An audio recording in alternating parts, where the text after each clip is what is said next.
બેટા, તારા મામાનો ગઈકાલે ફરી ફોન આવ્યો હતો. તે વારંવાર તને યાદ કરે છે. આ વખતે તેમના બગીચામાં આંબાનો પાક ખૂબ સારો થયો છે. ઝાડ પર જ પાકેલી મીઠી કેરીઓ ખાસ તારા માટે ઉતારીને રાખી છે. તું ત્યાં જઈશ તો તેમને ખૂબ આનંદ થશે. ઘરમાંથી થોડો સામાન પણ આપવાનો છે. તે લેતો જા અને પાછા ફરતી વખતે કેરીઓ લેતો આવજે. ભલે માં, તું કહે છે તો હું અત્યારે જ નીકળી પડું છું. મામાને પણ મળી હવા છે અને તારા બગીચાની કેરીઓ પણ ખાવા મળશે. મને લાગ્યું કદાચ કોઈ આપણા અહીં આવ્યું છે એટલા માટે જોવા ચાલી આવી. નહીં, હું તો બસ રસ્તેથી જઈ રહ્યો હતો. ગરમી બહુ હતી એટલા માટે 2 મિનિટ માટે રોકાઈ ગયો. અચ્છા, મેં તો બેકારમાં તમને મહેમાન સમજી લીધા. એટલી બપોરમાં નીકળવું પણ કોઈ સમજદારી છે. ભૂલ થઈ ગઈ.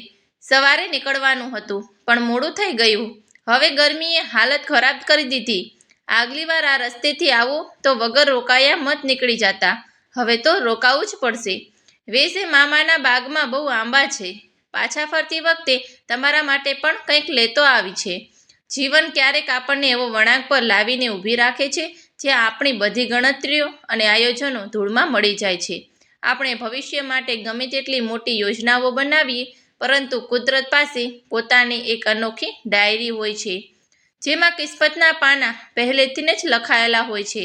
શું તમે ક્યારે વિચાર્યું છે કે આપણી જિંદગીના સૌથી મોટા, સૌથી સુંદર અને નિર્ણાયક વળાંકો કોઈ બહુ મોટા પ્લાનિંગથી નથી શરૂ થતા?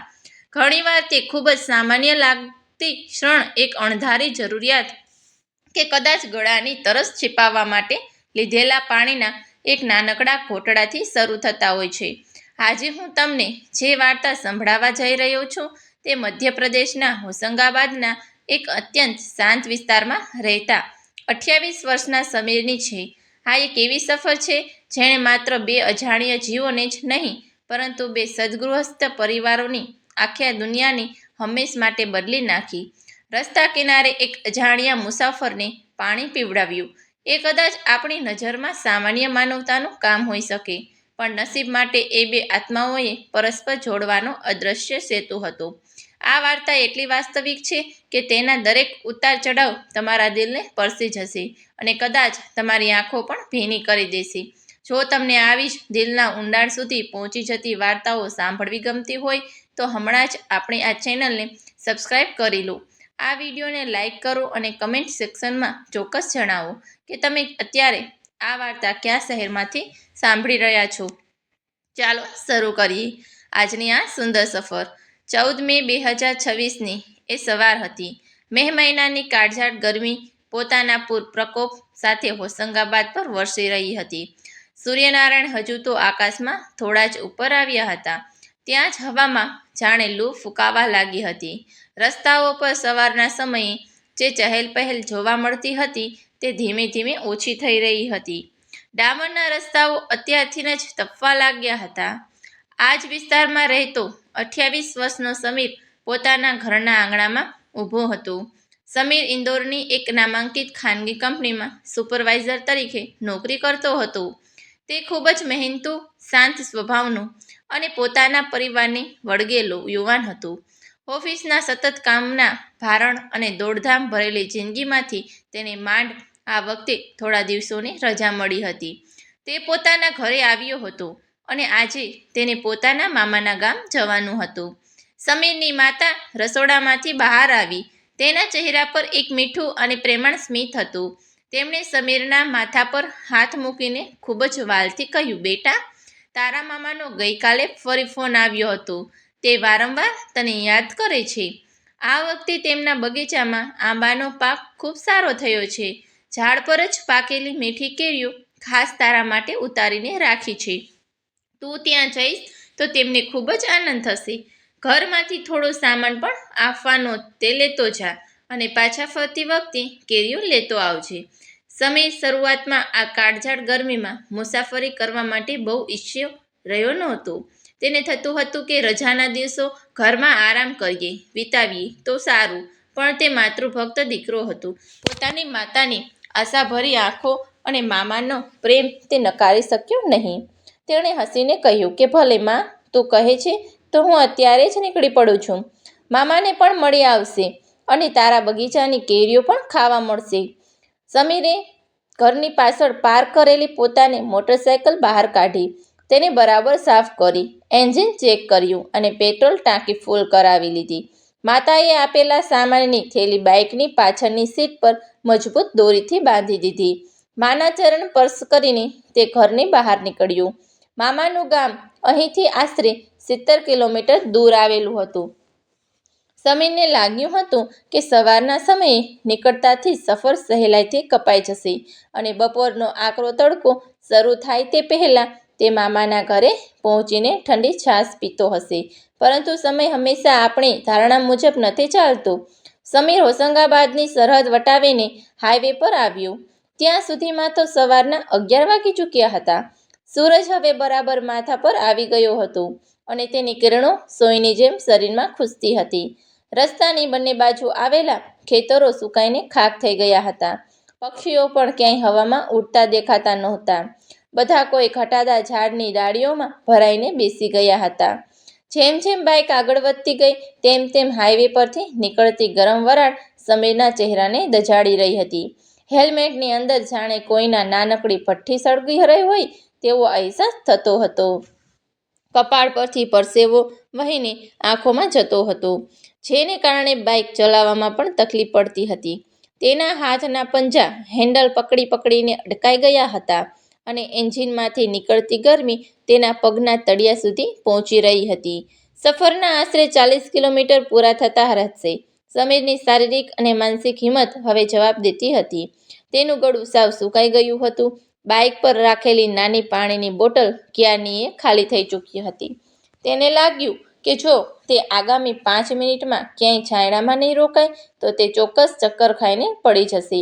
તેની આંખો રસ્તાની આસપાસ કોઈ એવી જગ્યા શોધી રહી હતી જ્યાં 2 મિનિટ બેસીને શ્વાસ લઈ શકાય, પરંતુ દૂરાંત સુધી માત્ર બળબડતો રસ્તો અને ઝૂકેલા ઝાડવા સિવાય કંઈ જ નહોતું. બરાબર એ જ સમયે જ્યારે સમીર પોતાની શક્તિની અંતિમ સીમા પર હતો, હાઈવેના એક વળાંક પર તેની નજર ડાબી બાજુ ગઈ. ત્યાં રસ્તાથી સહેજ દૂર એક નાનકડું, અત્યંત સાફ સુથરું અને શાંત ઘર દેખાયું. એ ઘર ગામડાની શૈલીનું સુંદર મકાન હતું, જેના પર નળિયા ગોઠવેલા હતા.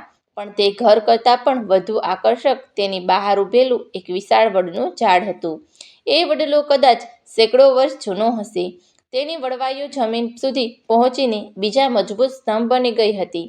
તેની ઘટા એટલી ઘાટી અને લીલીછમ હતી કે સૂર્યનું એક પણ કિરણ તે છાયાને ભેદીને જમીન સુધી પહોંચી શકતું નહોતું.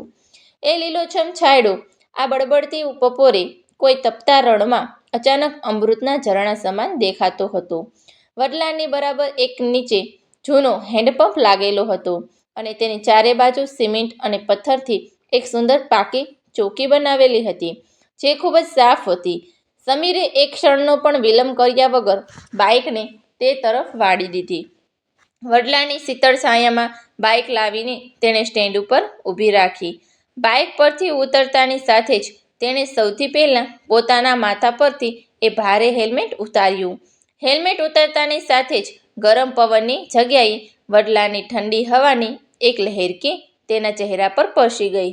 સમીરે આંખો બંધ કરીને એક લાંબો અને ઊંડો શ્વાસ લીધો. તેને સમજાયું, એવું લાગ્યું જાણે કોઈએ તેને નરકમાંથી કાઢીને સીધો સ્વર્ગમાં બેસાડી દીધો હોય. તે લથડતા પગે હેન્ડપંપ તરફ આગળ વધ્યો. તેણે પોતાના ધ્રુજતા હાથે હેન્ડપંપનું હેન્ડલ પકડીને 2-3 વાર ઊંચું નીચું કર્યું. શરૂઆતમાં થોડો ગરમ પવન નીકળ્યો, પણ ત્યાર પછી જે પાણી બહાર આવ્યું તે અદ્ભુત હતું. એ ફ્રીજનું બરફ જેવું ન હતું, પણ જમીનના ઊંડાણમાંથી નીકળેલું માટીના ભીની સોડમ ધરાવતું કુદરતી ઠંડુ પાણી હતું. સમીરે પહેલાં તો બંને હથેળીઓ ભેગી કરીને તેમાં પાણી ભર્યું અને આખા ચહેરા પર છાંટ્યું. તપતા ચહેરા પર પાણી પડતાની સાથે જ ચામડીની જે રાહત મળી તે શબ્દોમાં વર્ણવી અશક્ય હતી. તેણે 2-3 વાર આંખો પર પાણીના છંટકાવ કર્યા, જેથી આંખોની બળતરા શાંત થઈ. ત્યારબાદ તેણે પોતાનો રૂમાલ પલાળીને માથા પર મૂક્યો અને પછી નમીને હથેળીઓ જોડીને જીવ ભરીને પાણી પીધું.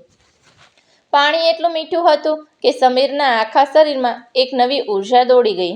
તે હેન્ડપંપની બાજુમાં બનેલી પથ્થરની ચોકી પર લાંબા પગ કરીને બેસી ગયો વડલાના પાંદડાઓમાંથી ગળાઈને આવતો પવન એટલો શાંતિદાયક હતો કે સમીર બધું જ ભૂલીને બસ ત્યાં જ બેસી રહ્યું. આશરે 15-20 મિનિટ વીતી ગઈ હશે. સમીરનું શરીર હવે સામાન્ય થઈ ગયું હતું. તે જવાની તૈયારી વિશે વિચારતો જ હતો કે અચાનક પાછળથી સૂકા પાંદડા પર કોઈના ચાલવાનો હળવો અવાજ આવ્યો. કોઈના પગરખાંનો ધીમો અવાજ સાંભળીને સમીર પાછળ ફરીને જોયું. રસ્તાની બીજી બાજુથી એક યુવતી હાથમાં પ્લાસ્ટિકની નાની થેલી લઈને ઘરના દરવાજા તરફ આવી રહી હતી. તે ખૂબ જ સાધારણ પણ અત્યંત પ્રભાવશાળી દેખાતી હતી. તેણે આછા ગુલાબી રંગનું સુતરાઉ સલવાર કમીઝ પહેર્યો હતો. તેના વાળ પાછળ સરસ રીતે બંધાયેલા હતા. તેના ચહેરા પર કોઈ પણ પ્રકારનો કૃત્રિમ મેકઅપ ન હતો, છતાં એક કુદરતી તેજ અને ગંભીરતા હતી. તેના હાથમાં રહેલી થેલીમાં કદાચ બજારમાંથી લાવેલી થોડી શાકભાજી દેખાતી હતી. તે યુવતી ઘરના મુખ્ય દરવાજા પાસે પહોંચીને અચાનક અટકી ગઈ. તેની નજર વડલા નીચે ઊભેલી અજાણ્યા નંબરની બાઇક અને ત્યાં ચોકી પર બેઠેલા સમીર પર ગઈ. તેણે સહેજ આશ્ચર્ય અને જિજ્ઞાસા સાથે સમીર તરફ જોયું, જાણે તે ઓળખવાનો પ્રયત્ન કરી રહ્યું હોય કે આ વ્યક્તિ કોણ છે અને અહીં કેમ બેઠી છે. એક અજાણી યુવતીને આ રીતે પોતાની તરફ જોતી જોઈને સમીરે સહેજ અસ્તવ્યસ્ત થઈ ગયું. તે ઝડપથી ચોકી પરથી ઊભો થઈ ગયો અને પોતાના કપડાં સરખા કરવા લાગ્યો. તેને લાગ્યું કે કદાચ પરવાનગી વગર કોઈના ખાનગી ઓટલા પર બેસવું તે ઘરના લોકોને અયોગ્ય લાગ્યું હશે. સમીર કંઈ બોલે તે પહેલાં જ એ યુવતીના ચહેરા પર એક અત્યંત સૌમ્ય અને ગરમ મુસ્કાન આવી ગઈ.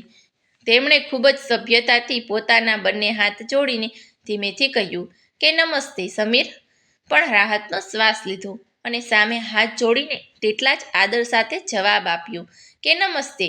યુવતીએ સહજતાથી પૂછ્યું કે મને લાગ્યું કદાચ કોઈ આપણા અહીં આવ્યું છે, એટલા માટે જો વાવચારી આવી. સમીરે સહેજ શરમાતા અને હસતા હસતા નમ્ર અવાજે કહ્યું કે નહીં, હું તો બસ રસ્તેથી જઈ રહ્યો હતો.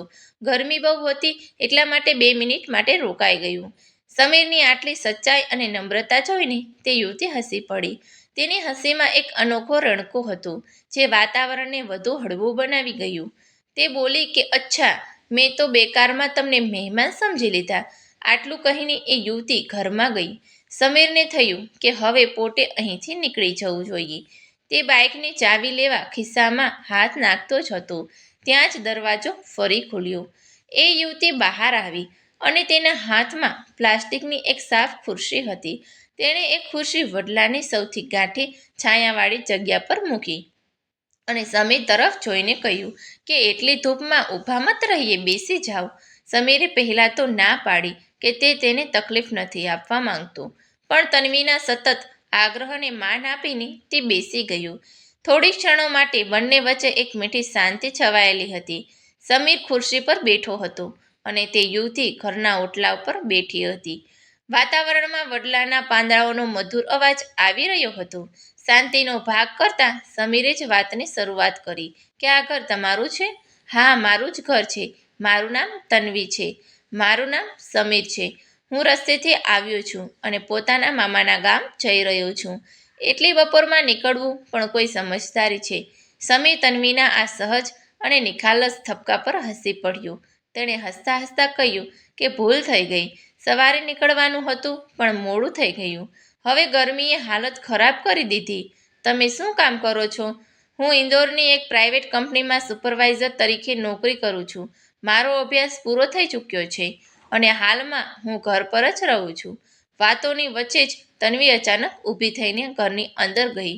થોડી જ વારમાં તન્વી બહાર આવી.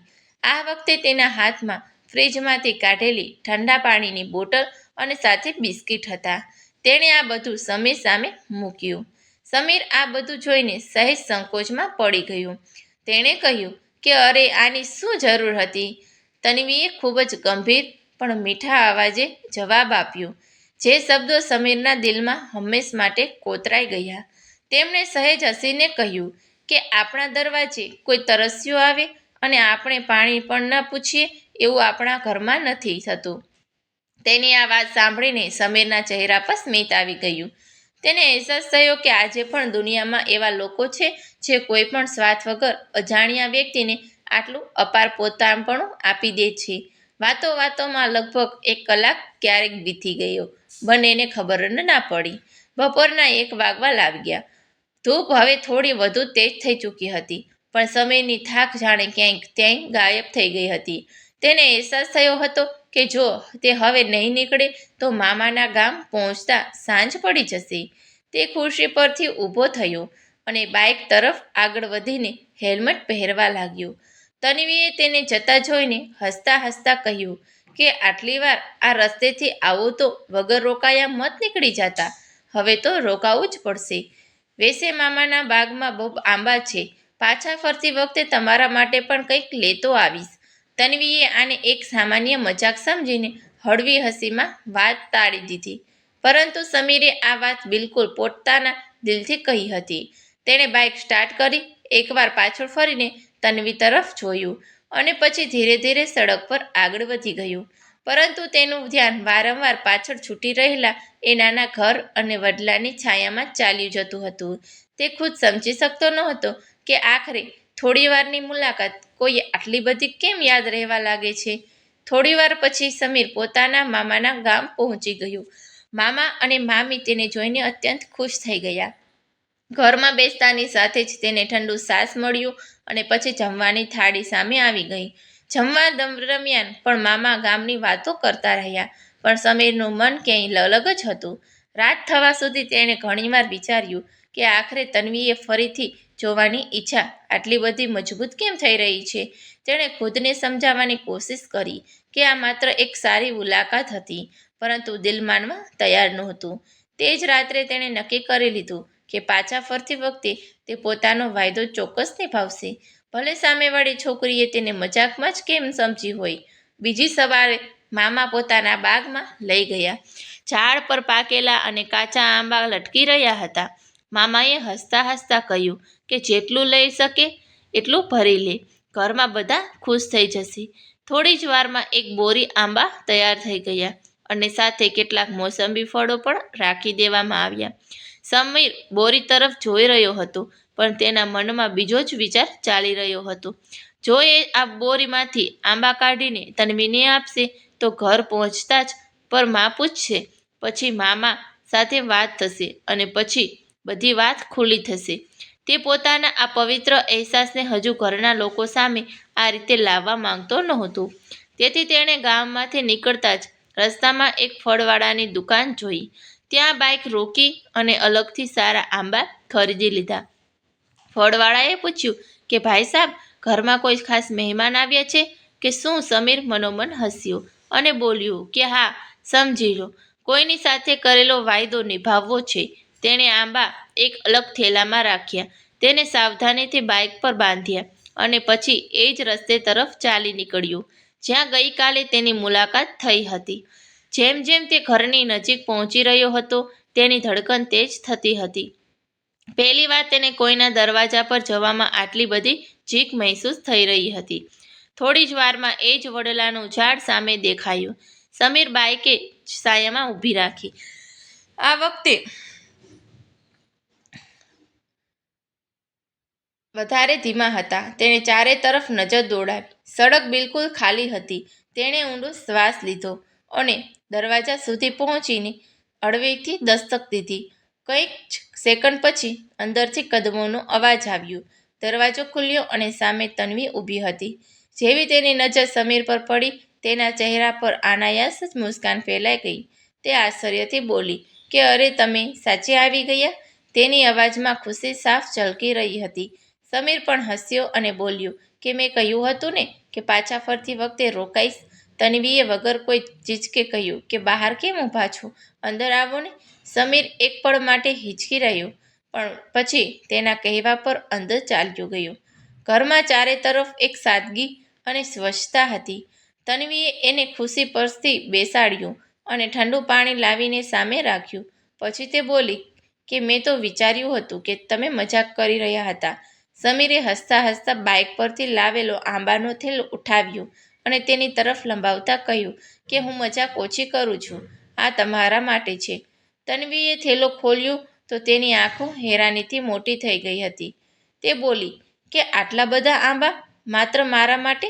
સમીરે સહેજ સ્વરમાં જવાબ આપ્યો કે વાયદો કર્યો હતો એટલા માટે લઈ આવ્યો. તન્વી કંઈક પળ સુધી તેને જોતી રહી. પછી ધીમેથી બોલી કે મેં તો એમ જ કહી દીધું હતું કે તમે સાચું માની લીધું. સમીરે હસીને કહ્યું કે કેટલીક વાતો મજાકમાં કહેવામાં આવે છે પણ નિભાવવા લાયક હોય છે. તન્વીએ આંબા અંદર રાખી દીધા. થોડીવાર પછી તે ચા અને ઘરમાં બનેલા નમકીન સાથે પાછી આવી. આ વખતે બંને પહેલા કરતાં વધારે ખુલીને વાતો કરવા લાગ્યા. તેમણે પોતાના બાળપણની યાદો તાજી થઈ, અભ્યાસની વાતો કરી અને ગામ શહેરના ફર્ક પર હસ્યા. વાતોમાં ક્યાંક પણ બનાવટીપણું ન હતું. સમય ફરીથી તેજીથી નીકળી ગયું. સમીરને મહેસૂસ થયું કે તન્વીમાં માત્ર સુંદર જ નથી પણ બેહદ સમજદાર પણ છે. બીજી તરફ તન્વીએ પણ સમીરનો સાદો સ્વભાવ ગમવા લાગ્યો હતો. બંનેમાંથી કોઈએ પ્રેમનો જિક્ર ન કર્યો પણ બંનેની આંખો ઘણું બધું કહી રહી હતી. જ્યારે જવાનો સમય આવ્યો ત્યારે માહોલ એકદમ શાંત થઈ ગયો હતો. એવું લાગતું હતું કે જાણે કે બંને કંઈક કહેવા માંગી છે પણ શબ્દો નથી મળી રહ્યા. આખરે સમીર ઊભો થયો. તેણે ખિસ્સામાંથી એક નાનો કાગળ કાઢ્યો જેના પર પોતાનો મોબાઈલ નંબર લખ્યો હતો. તેણે કાગળ તન્વી તરફ લંબાવતા ધીમા અવાજે કહ્યું, જો ક્યારેક વાત કરવાનું મન થાય તો આ નંબર પર ફોન કરી દે. જોઈ, મારા પાસે પોતાનો મોબાઈલ નથી પણ મોકો મળ્યો તો જરૂર વાત કરીશ. સમીરે માથું હલાવ્યું અને દરવાજા તરફ વધી ગયો.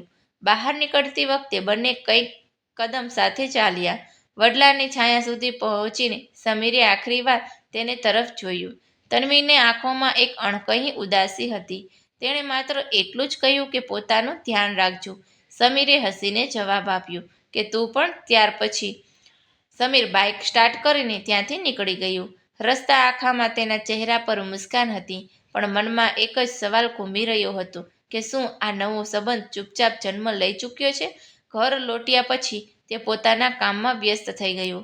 રજાઓ ખતમ થઈ તો તે પાછો ઇન્દોર ચાલ્યો ગયો અને કંપનીમાં કામ કરવા લાગ્યો. સવારે દફતર, સાંજ સુધી કામ અને પછી રૂમ પર આરામ. બહારથી બધું પહેલાં જેવું જ હતું પણ અંદર બધું બદલાઈ ગયું હતું. રાત્રે જ્યારે પણ તે એકલો હતો તેની તન્વીની મુસ્કાન યાદ આવી જતી હતી. તેણે ઘણીવાર વિચાર્યું કે ખુદ ફોન કરીને હાલ પૂછી લે પણ યાદ આવતું હતું કે તન્વી પાસે ફોન નથી. તે એ પણ નહોતો ઈચ્છતો કે તેના ઘરમાં કોઈને ગલતફહેમી થાય. તેથી તેણે રાહ જોવાનું જ યોગ્ય સમજ્યું. દિવસો વીતવા ગયા. એક અઠવાડિયું, એક મહિનો અને જોતાં જોતાંમાં 2.5 મહિના નીકળી ગયા. દર સાંજે તેને લાગતું હતું કે કદાચ આજે ફોન આવશે પણ આશા ચૂપચાપ ખતમ થઈ જતી. એક રવિવારની સાંજે સમીર પોતાના રૂમમાં બેસીને ચા પી રહ્યો હતો ત્યારે અચાનક તેનો મોબાઈલ વાગ્યો. સ્ક્રીન પર એક અજાણ્યો નંબર હતો. તેણે સામાન્ય અંદાજમાં કોલ ઉઠાવ્યો અને કહ્યું કે હેલો. બીજી તરફ કંઈક પળ ખામોશી રહી. પછી બહુ ધીમી અવાજ આવી કે ઓળખ્યું સમીર? અવાજ સાંભળતા જ ચોંકી ગયો. તેણે કપ મેજ પર રાખ્યો અને બોલ્યો કે તન્વી? ઉધરથી હળવી હસી સંભળાઈ કે આટલા દિવસો પછી પણ ઓળખી લીધો? સમીરના ચહેરા પર મુસ્કાન આવી ગઈ. તે બોલ્યો કે ઓળખવાવાળી વાત જ ક્યાં હતી, હું તો ક્યારનોય રાહ જોતો હતો. તન્વીએ જણાવ્યું કે નંબર સુરક્ષિત રાખ્યો હતો પણ મોકો જ ન મળ્યો. આજે ઘરમાં કોઈ નહોતું એટલા માટે પડોશવાળી દીદીનો ફોન લઈને વાત કરી રહી છું. બંને એકબીજાના હાલ પૂછવા વાતોનો સિલસિલો ફરી સરળ થઈ ગયો. પણ સમીરને મહેસૂસ થયું કે તન્વીના અવાજમાં પહેલાં જેવી ખુશી નથી. તેણે પૂછ્યું કે સબ ઠીક તો હે ને? ઉધરથી કંઈક સેકન્ડ સુધી કોઈ જવાબ ન આવ્યો. પછી તન્વીએ ધ્રુજતા અવાજે કહ્યું, જો સબ ઠીક હોતા તો કદાચ આજે હું તમને ફોન ન કરત. સમીરનું દિલ ધડકી ગયું. તેણે તરત જ પૂછ્યું કે શું થયું તન્વી? તન્વીએ હિંમત જુટાવીને કહ્યું કે ઘરવાળાએ મારી શાદી નક્કી કરી દીધી છે.